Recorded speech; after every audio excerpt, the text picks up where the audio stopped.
The word jihad is mentioned in the Quran about 41 times.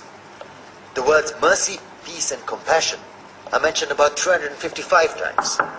Yes, come in. Come on in, Riaz. Sit down, please. Contrary to popular belief in most Western cultures, Islam is a religion that preaches peace and tolerance. Yes, Patricia.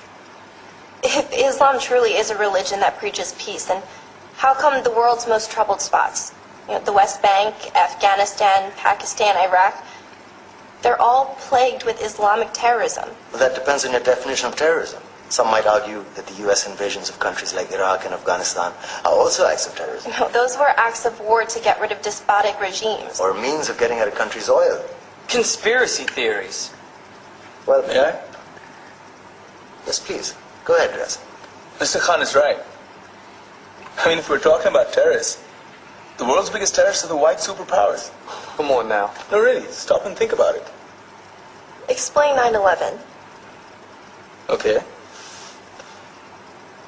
Do you know how many people died in the Twin Towers strike?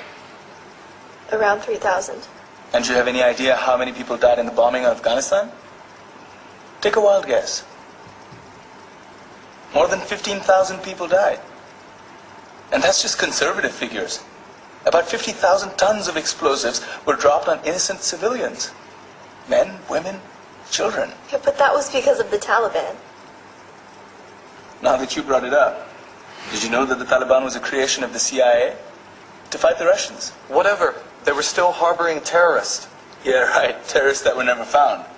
Just like the weapons of mass destruction that were never found in Iraq. Do you want to get into the death toll in Iraq? 500,000 civilians and counting.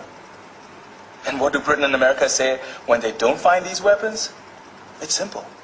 They just say sorry. And still refuse to relinquish control of these countries. What are you trying to say? What I'm trying to say is that just because you're American, wear a fancy suit, and call yourself the president, doesn't make you any less of a terrorist. I'm saying that if you don't stop meddling in other people's countries, you will face a backlash. If Muslims like you feel that way, then why don't you get out of our country? We will. As soon as you promise to leave ours.